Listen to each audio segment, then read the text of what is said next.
The State of Crypto is presented by Tron, connecting the world to the power of cryptocurrency. Time to check in with Global Policy and Regulation Managing Editor Nick Day, who is also the editor of the State of Crypto newsletter. What's up, Nick? Hey, good morning. So let's go straight to the latest bad news from the crypto industry. We have Voyager filing for bankruptcy. Can you just break this down for us? What are the next steps here? Yeah, so basically last night, Voyager Digital, as well as its U.S. subsidiaries and Canadian subsidiary, filed for Chapter 11 bankruptcy in the state of New York in the Southern District. It's also announced that it's going to file for bankruptcy protections in Canada as well, under the Companies Creditor Protection Act that we've talked about a little bit back in 2019.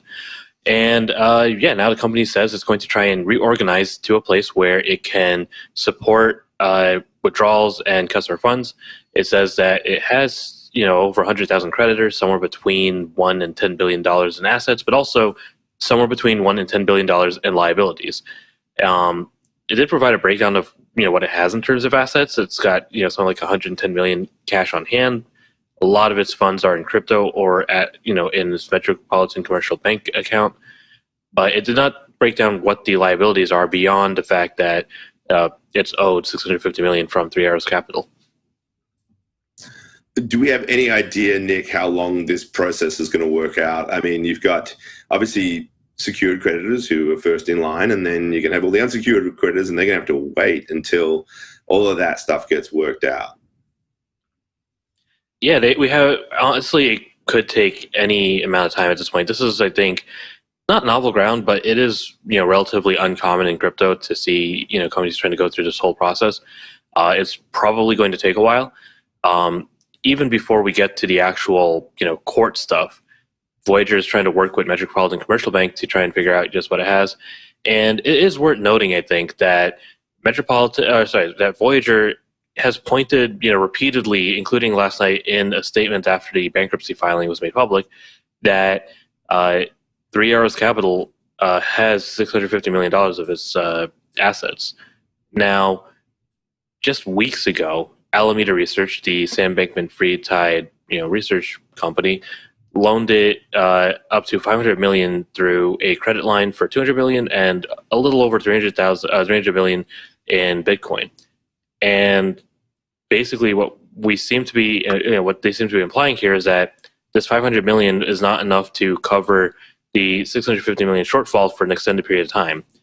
So it sounds like there's going to be a lot of work on just kind of what it actually has in terms of assets to take a look at first.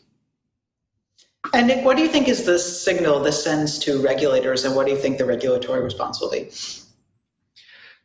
So I think there's going to be two parts to this, right? First off, there's going to be the usual, the SEC is going to be taking a look. The CFTC might have to take a look. I don't think there's really any implications for the CFTC here, but, regulators are going to take a look at Voyager's model. They're going to try and say, all right, well, is this something that fits within our jurisdiction, or is this something that just kind of happened and, it is what it is? It's possible that, some of the other financial regulators, to traditionally regulate banks might want to take a look.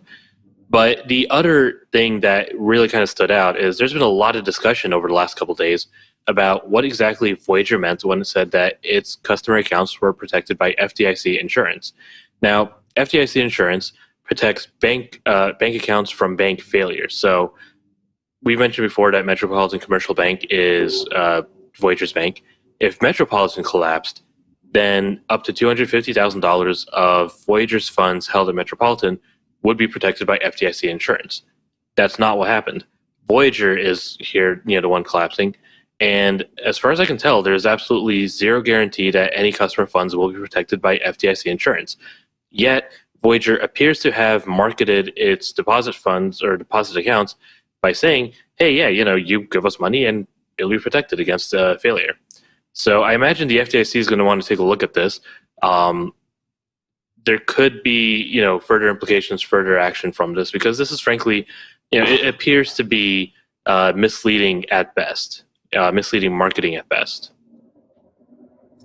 And I suppose, Nick, the other point of this that's worth noting is that Voyager itself is a publicly listed company. And so you've now got a higher regulatory bar that needs to be met. The SEC will take probably an even tougher look at exposure to crypto going forward because of that public-facing aspect of Voyager itself.